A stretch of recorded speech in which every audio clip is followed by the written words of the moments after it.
Peace, family. It's your brother, Marc Lamont HIll. Welcome to Night School. Every night here on the Marc Lamont HIll official YouTube channel, we break down the most intense debates, the most controversial conversations, the most pressing topics going on in the world today. And tonight is no different. We'll be talking about President Biden's proposals to reform the Supreme Court. We'll be breaking down the new wave of Georgia voter challenges that really amount to voter intimidation. We'll be talking about Simone Biles and how she's tearing up those Olympics.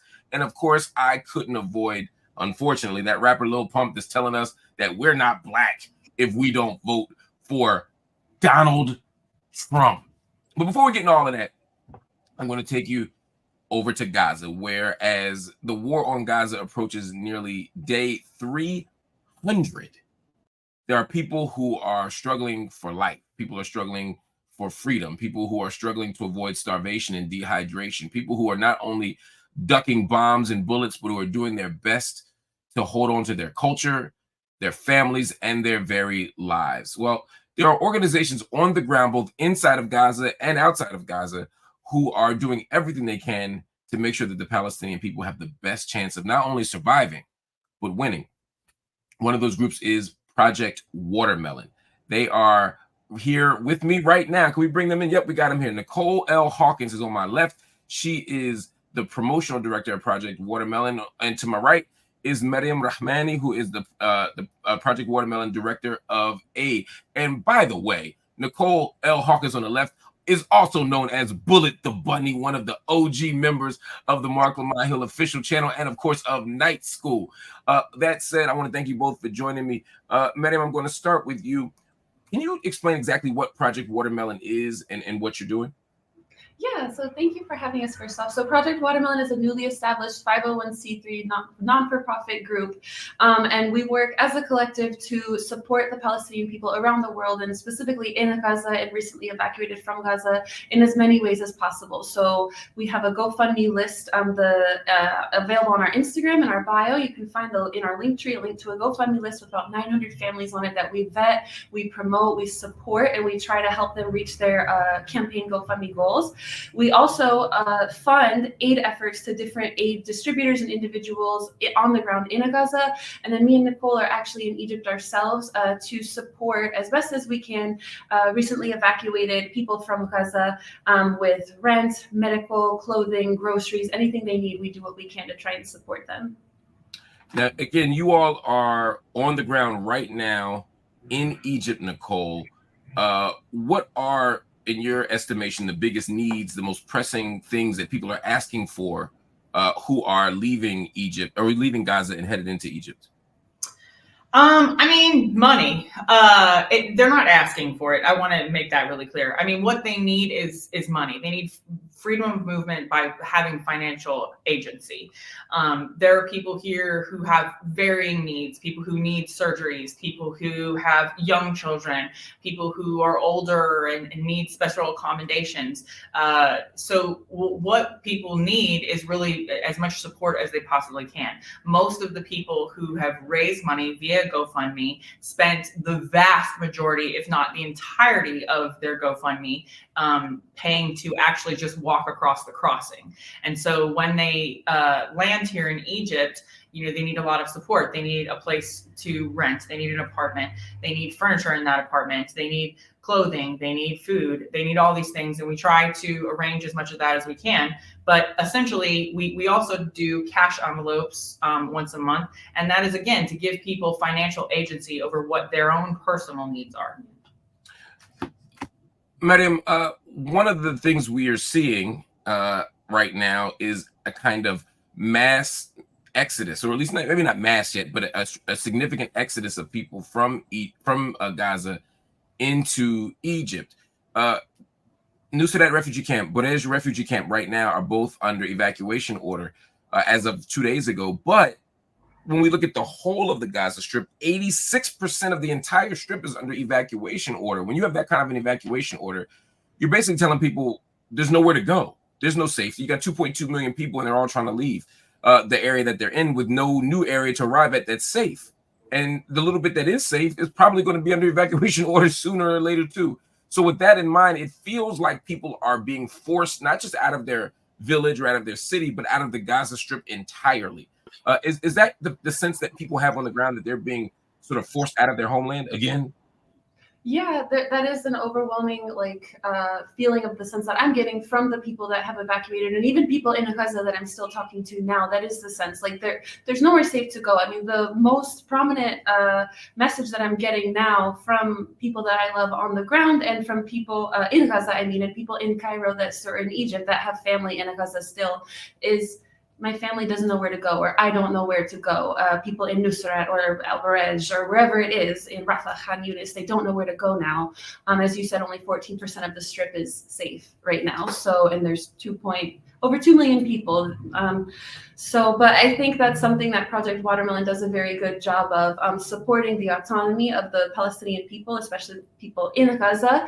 So if they want to try to leave, again, the Rafah Crossing is closed now, but if they want to raise funds for if hopefully that eventually opens again, inshallah, so that they have the funds to leave, we'll support them in that. If we know that they don't want to leave and they're raising funds to try and survive their daily needs, like for food, which is so scarce and so expensive, so it doesn't go as far as everyone thinks it does, the money raised on GoFundMe's, then we'll support them in that. So we support people with where they're at and what their current goal is now, and we allow, if they change their mind, we support them in that too. So I'm really proud of our organization and how we're sort of handling that, even though that is unfortunately the resounding feeling of that I'm getting from, and message that I'm getting from people in and recently evacuated from Gaza. Nicole, are you conflicted at all about that as an organization or as individuals? There's a way that you're doing the will of the people. People are asking for specific things, you give it.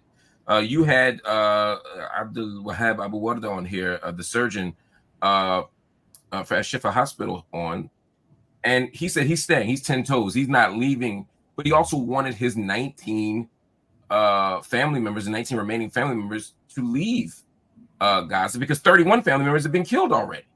So there's this conflict of some people want to stay, some people want to leave, but when people leave, they're surviving. They're also probably advancing Israel's goal of ethnic cleansing. How do you negotiate that tension of I want to help people and I want them to be safe and leave, but I also don't want this Gaza Strip to be ethnically cleansed? Yeah, I mean, well, for me personally, again, it's so important for me to just follow the wishes and wills of the individuals who are in Gaza and not try to impose my personal beliefs on it. I will say I am conflicted, of course, as someone who's been following the liberation movement since the Second Intifada. I am very aware that this is this is the goal. And not only that, it's been very expensive for people to do exactly what we don't want, right? I would say the vast majority of people wish and hope and pray every day to be able to go back.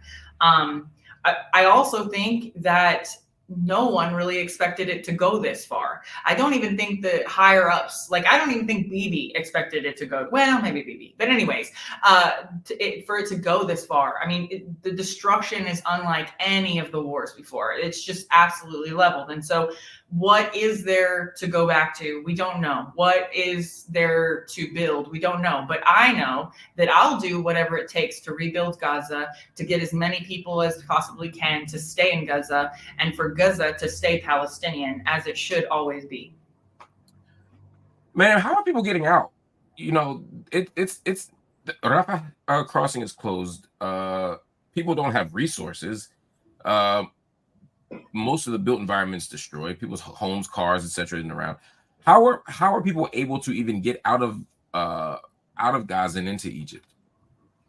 Currently, there's not really a way to get out now. There's some medical evacuations happening for very specific cases, but there's news that even those are paused for the children that were planned to evacuate for treatment in other countries. So after the attack in occupied Syria. So right now, with the Rafah Crossing closed, people are raising funds so that, inshallah, when the crossing opens again, if they want to evacuate, they have the funds to do so. Again, no one knows what that will look like if the crossing even, when it reopens, but based on former prices, that's what people are preparing for now. So it's just a sense of basically doing what they need to do to survive in Gaza now. So making sure that, and that's what we're trying to support them with through Project Watermelon. So trying to support with medical needs, with food, if they have to relocate and they need a tent, if they had to leave their home or the building they were staying in. So that's sort of the focus now, because there is not really a way out of Gaza now. But when there was, it was a varying and a sundry degrees of ability to, and how people, I mean, most people just literally got up with their feet and walked across. There are different routes. There's a lot of different ways that people kind of moved around. The crossing can take up to 48 hours just to walk through. Lots of people have to just sleep on the ground in the crossing till it's their turn. And then the Rafah Crossing puts you out into the Sinai. So then people have to arrange to get to, usually Cairo or Alexandria or somewhere else. And then they need to have, a place to land. The other thing that I think people aren't super familiar with is that the price is always changing. And it has changed for literally since October. There's been a varying price, and it's varying depending on where you are. The North has been isolated, as you know, Mark, for months, really since January. And it's very hard to get anyone safely down from the North. And so, there's it's a wartime economy, varying ways to get places and go places, but it's not easy. It's an arduous journey, and people usually show up here in Egypt with almost nothing. And that's where you all and other organizations come in. Again, resources, whether it's money in hand, whether it's access to shelter, whether it's access to food. You all are doing the work on the ground. What is the biggest thing that you all need as an organization? How can we help you? Well, a couple of ways. The first thing we need is just the free thing that we need is just amplification. If everyone watching this, please go and follow projectwater.melon on Instagram. We host different family videos. We try to give a very intimate picture of these different families and what they're going through and why they're raising money. Some people are raising money to rebuild their farms or rebuild their clinics, and some people are raising money to evacuate. Some people are raising money so that they can survive. There's also, I think money is really what I'm saying. Project Watermelon has both a GoFundMe and an IFRS account. Our IFRS account is our fiscal sponsor so that we can accept tax deductible donations. The truth is we fund hot food kitchens in the North, pre and postnatal care in the North. We fund food parcels, medical parcels in the middle, in the central and the south areas. And then we do cash envelopes in Egypt for recently evacuated people. People reach out to us literally 24 hours a day, and the situation is constantly changing. And so what we need is financial flexibility. So we really need your donations. And if you're unable to donate, then there's a million ways that you can help us reach other people who can. You can share our content. You can tell other people about what's going on. You can tell people about Project Watermelon. And then for those of you who have giant platforms who might be watching this, please reach out to us. We would love to work with you. Hamza Sada, I'm looking at you. We have a lot of initiatives that need funding. Right now, I'd say we're about 45% of where we want to be for our most immediate goals. And so anything that anyone can do to continue to amplify Gazan and Palestinian voices, but also just to help us get there. Well, that's what we'll do then. We will connect on Instagram at projectwater.melon. We will donate, we will support, and we will spread the word. Again, you all are on the ground doing the work, and I hope you know how much we appreciate you and appreciate the work that's being done. It's necessary. And it's one of the reasons why, at least I am, increasingly confident that against the backdrop of all of this messiness, all this violence, the genocide, the contraventions of international law, all the stuff, I still believe that there will be a free Palestine in our lifetime. And it's the effort of us as a collective that's going to make that happen. I want to thank you all for being a part of that collective. Nicole L, Hawkins, Maryam Rahmani, thanks so much for joining me. Thank you, Mark. Yes. All right, everybody. So much to talk about, so much to think about as we talk about Palestine. Make sure you follow those links and make sure you donate if you can. All right, moving on to some domestic matters here. Let's talk about President Joe Biden. Apparently, Joe Biden has woken up. After pulling out of the race for president 2024, it seems like Joe Biden has now stepped up and is making some moves here. He announced today some major reform proposals for the Supreme Court.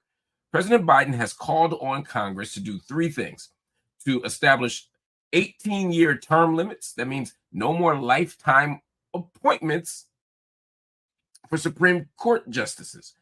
Number two, to create an enforceable code of ethics for all justices.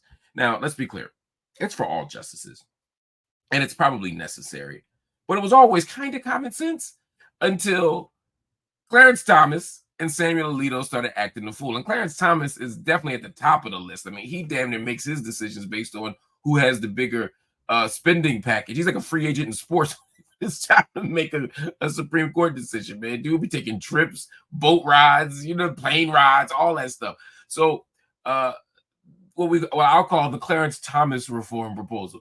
And then number three, the big one, he wants a constitutional amendment that prohibits blanket immunity for presidents. This, of course, is a reaction to the conservative majority's unprecedented ruling that gives all presidents, and again, it's really for Donald Trump, immunity from prosecution.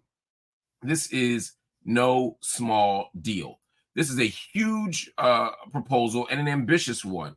And it's one that people have been waiting for a long time. The courts made decisions that seem to be irreversible at the moment. They seem to be unstoppable at the moment at the level of the judicial branch.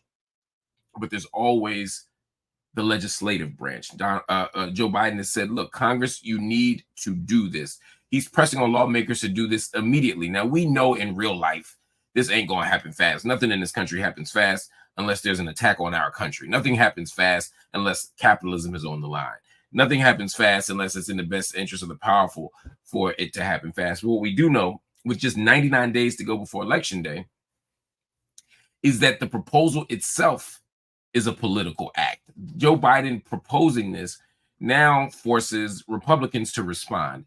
It forces Democrats to respond and say what side they are. This is a very, very closely divided Congress, so it's unlikely that they'll make any kind of definitive decision before Election Day. But it makes everybody go on the record. One of the first people to go on the record has been Kamala Harris, Vice President Kamala Harris. Obviously, she was in the back help cooking this one up. But she immediately came out and said she supports the proposal. And she said there is, quote, a clear crisis of confidence facing the Supreme Court. When you come out with that kind of quick response, you're saying, look, I support justice. I support democracy. And I oppose these improper, unethical relationships between Supreme Court justices and the powerful. I oppose people being in office forever. There was a time, just to give you some historical context, there was a time when the average Supreme Court justice served about 17 years. In fact, from the beginning of this country until about 1970, the average time that a Supreme Court justice spent on the court was 17 years. Since 1970, the average has been 28 years. That's a whole other 11 years. That's 3 more presidents. And this is not about anything other than probably people just being healthier and living longer, and presidents being wiser about how they want to advance their political interests by starting to think about getting younger jurists. I mean, you got Clarence Thomas. I'm the wrong name. Clarence Thomas has been on the court for 33 years. John Roberts has served for 19. Samuel Alito has served 18. So all 3 of them are already beyond the kind of the old average. And it's only going to get longer. Now, Democrats have said they want term limits. Republicans have said they wanted term limits. Usually each side says they want term limits when the other side is in control. But everybody has said the same thing. You also have people calling for ethics codes. Almost everybody says there should be clear codes of ethics for the court. In fact, Justice Elena Kagan just last week called for it. Now, she's the first justice to do so, but the justices are starting to say publicly, you know, it means something. You know that it's a big deal. This is why it is important that Biden do this now, because now Trump has to respond. I guess Trump doesn't have to. He does whatever he wants, but Trump should respond. The Republicans in Congress have to explain why they would or would not support this. Now they're going to filibuster and make this a non-issue, or make it seem like it's a non-issue or an issue that doesn't need to be resolved immediately. But at the end of the day, when Clarence Thomas is taking luxury trips, when even people who I don't necessarily think are being unethical, like Sonia Sotomayor and Obama appointing, when you have staff members getting institutions to buy copies of her memoir and her children's books, I don't think that that's okay. I think that's a conflict of interest. I think it's an abuse of power. I'm just saying I don't think it's corrupting her decisions. You know, I don't think every jurist on there is corrupt. I just think they're making bad choices. You need a code of ethics. You need a code of ethics. It's that simple. And Biden is putting Kamala Harris in a position where she can now carry the torch and look like the steward of this very, very reasonable policy. This also, I think, creates energy around the Democratic Party for their candidate. Right now, you got a lot of people on the left, myself included, who are like, yo, Kamala, we're not happy with where you are in Palestine. We're not happy with where you are on policing. We're not happy with where you are on reparations. So when we see a proposal like this, that there's at least an opportunity to step up and say, okay, here's some stuff we all agree on.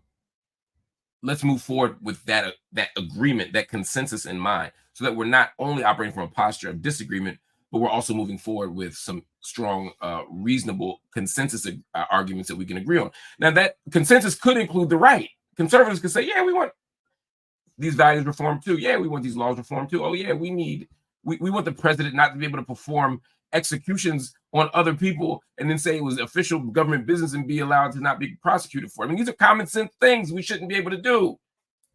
But Republicans ain't going to do that. They're going to continue to hold it down. They're going to continue to hold down their fort 10 toes on a position that is unethical and unreasonable.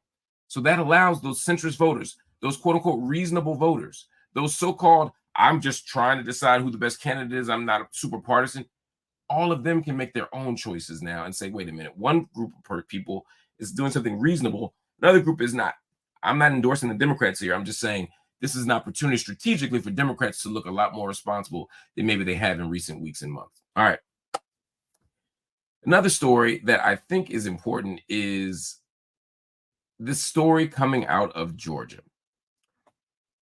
There is a mass movement happening in Georgia right now, and it's not one that people are paying attention. In a lot of ways, it's flown under the radar. Have you heard of something called citizen voter challenges? That's right, citizen voter challenges. Conservative activists are challenging hundreds of thousands of voter registrations. At its core, this is not what it is intended to be. It is supposed to be an attempt to make sure that people are voting properly, that people are voting ethically, that people are doing what they say they're doing when they vote. And when voter challenges began back in the 40s, particularly in Georgia, the logic was that I, Marc Lamont HIll, might know somebody who should not be voting. I know them. I can look at my producer, Princess. She lives in Georgia. She's my neighbor. She lives 2 doors down. I can say, Princess, say her name is Princess, but her real name is Caitlin. And she's not really from Georgia. And she's not really from America. And therefore, she shouldn't be voting. I have personal knowledge that somebody should not be voting, so I am personally going to file a grievance to stop her from voting and corrupting our democratic process. That was the guiding logic that justified the legislation. Now, even back then, in the 1940s, it wasn't used for the reason that it was expressed to be used on paper. Even back then, shocker, it was used for racism. In the 1940s, it was used to prevent Black people from voting. Some of y'all forget, Black folk didn't really get to vote to 1965. My father was born in Georgia in 1929. He should have been voting in 1947, but he couldn't because of this law and other laws like this, because what it allowed people to do was intimidate him. It allowed people to file complaints against black folk so that black folk couldn't vote. There's a long history of voter challenges being used as voter intimidation. And that is exactly what is happening now. This voter challenge is actually voter intimidation, and it's only gotten worse. Republican lawmakers legalized it after the last presidential election, this new wave of it. But they took it a step further now. They've passed something called Law SB 189. It essentially makes it easier to disenfranchise voters, specifically those in Black and minority communities again. So if you're in Georgia right now, just as an example, anybody can challenge your registration. Again, but remember I told you, historically it was, I see somebody who ain't acting right, and I have personal knowledge that they ain't acting right. But now, anybody can challenge the registration. I don't have to be from the state. I don't have to be from the city, the state, nothing. I could literally be sitting here in my house in Spokane, Washington, saying, you know what? I think that person in DeKalb County, Georgia, shouldn't be voting because I think there's something funny style about their voting pattern. Although if I'm in, Spokane, Washington, I probably don't say funny style. So one person can challenge anybody, but also one person can challenge any number of people. This is why it's crazy. And there are challenges submitted by lots of people. But according to ProPublica, 90%, let me put it in better context for you. ProPublica did an investigation and they found that 89,000 voter registrations were challenged after the law first passed. 89,000, right? Of those 89,000, 90% of the 89,000, that's like 80,000 of the 89,000, right? 90% of the challenges were submitted by just 6 people. 6 people challenged like 80,000 votes, voter registrations. 6 people. They can challenge registered voters up until 45 days from the election. They can even challenge after you cast your ballot. Now, what they do is they got software that alerts them whenever somebody registers to vote or whenever somebody changes their address. So whether it's a glitch in the system or somebody saying you voted wrong, you can get hit with the challenge because they're surveying, doing data farming, data spying, and they're analyzing it, and then they're figuring out what to do about it. And then once you get hit with it, the burden is on you to fix it. You got to prove that you're not wrong. Now, if it's me or if it's you and you know what you're doing, you might be able to handle it. I don't know if I'll know what I'm doing. But what if you're the person who isn't computer savvy or the person who doesn't read all their mail and know that their vote got challenged? What if you're the person who is a new citizen to this country or somebody who just came home from prison with fully franchised and have the right to vote, but you're scared of interacting with the state, you're scared of interacting with the government in this way? What do you do? What do? You probably bail. Or what if you're here that your neighbors got challenged? Now that you hear your neighbors got challenged, what do? Well, you might not vote next time. That's what makes it intimidation.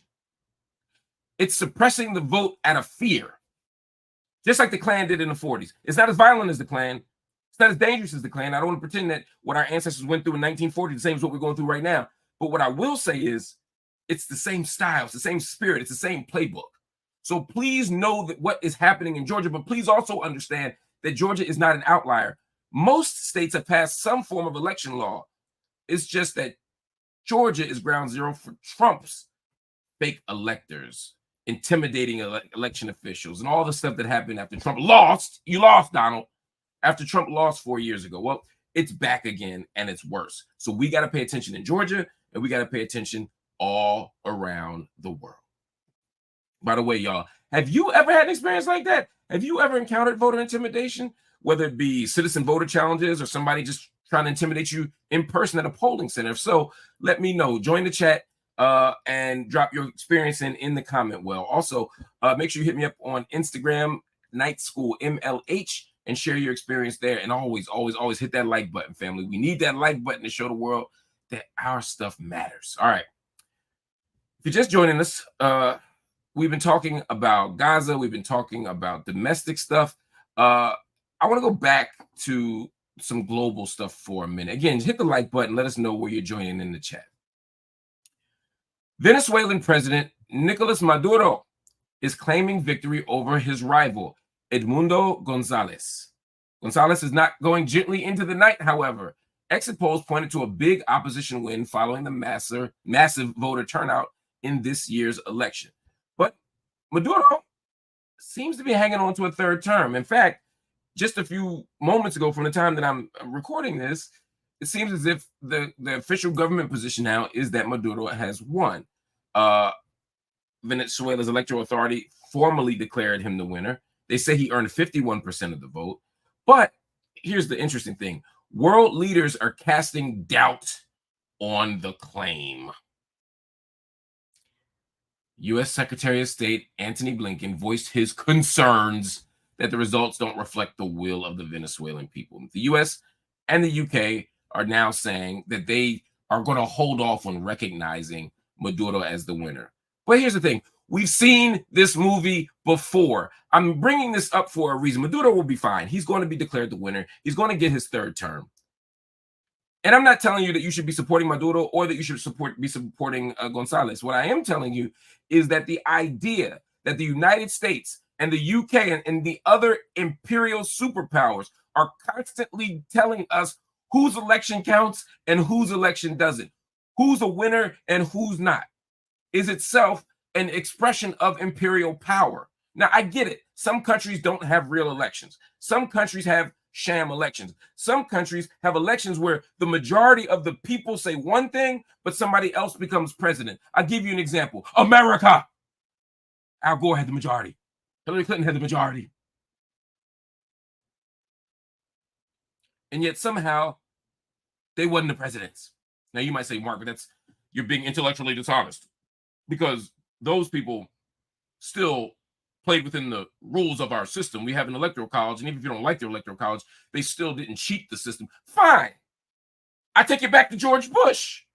Hanging chads, Supreme Courts. George Bush didn't win the election because he dominated the electoral college. He didn't win because he just came out on top of the system. He won because they put their thumb on the scale in ways that counter the ethics and the spirit even of our own jacked up laws. But I take it a step further. The U.S. imposes its will on other countries. We watch elections and we put our thumb on the scale. We watch elections and then we execute the president, or we enable the execution of the president. We watch people win and then we fund a counter-revolution. We fund a coup. The United States and other Western imperial powers are consistently meddling in other countries' business and deciding who the winner is and who the loser is. And the litmus test for whether we do it or not, or the predicate for our choice, is not democracy. It's not the will of the people. It's who serves our interests. So you'll have to excuse me when the United States jumps in and says, we don't know if Maduro won. We don't care what you think, Western powers. The people have to speak. Let countries have sovereign power.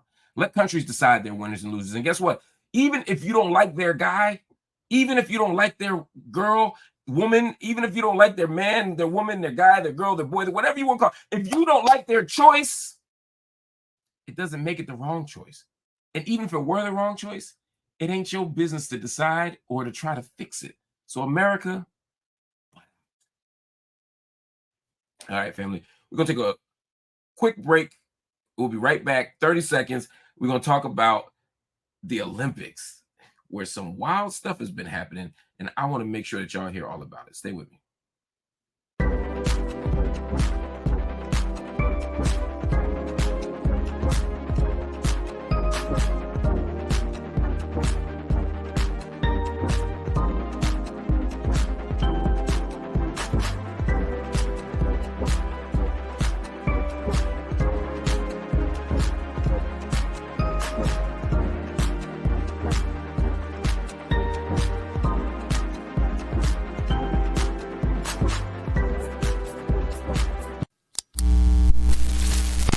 do you think about the game? I thought. Welcome back to Night School. The Olympics are on and popping. The Olympic Games have begun, and people all over the world, countries all over the world, are getting into it. And as much as we'd like to pretend that the Olympics isn't about politics, politics always finds its way into the Olympics. Let me give you one example. There is a video going viral right now about a soccer fan, a football fan, if you want to be global about it, who was minding his own business, answering an interviewer's question about a soccer match, a football match that was between Mali and Israel. And suddenly it got weird. And you know what? Take a look at it. You'll see why. And what do you think about the game? I thought it was a good game. I thought in the beginning Israel was better, but now Mali is is destroying them. I think Israel is not bad. Israel is not bad, but I think Mali is going to destroy them today. No, I'm just talking about football. I'm just talking about football. Free Palestine! Free Palestine! Free Palestine! Free Palestine! Now, this is a textbook example of Zionist engagement on the matter of Israel. It's a perfect example of what happens to so many of us, right? This guy was just saying what he thought at a football match. He's saying, look, Mali was losing. Israel looked better at the beginning, and now Mali is winning. It looks like they're going to win. They look stronger. That's all he said. He was literally giving his analysis of a football match. This guy comes over, waving an Israeli flag in his face, or really a scarf, raising an Israeli scarf in his face. The guy didn't say anything bad about Israel. All he said was Israel was kicking butt at the beginning of the match, and now Mali's catching up. That's all he said. This guy instead starts waving the flag in his face, causing trouble.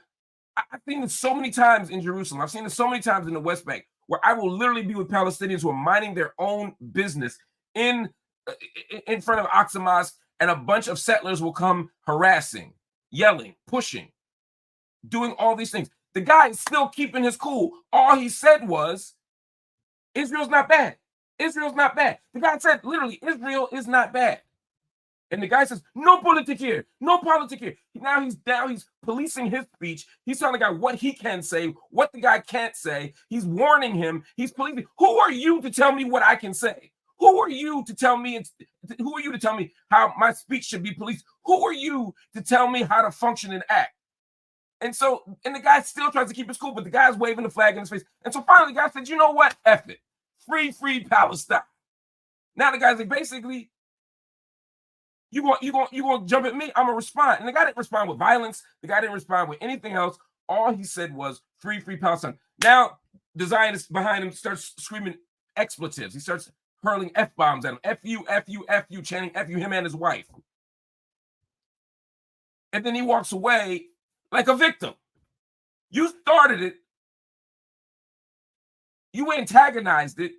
You intensified it. And then you walk away as a victim.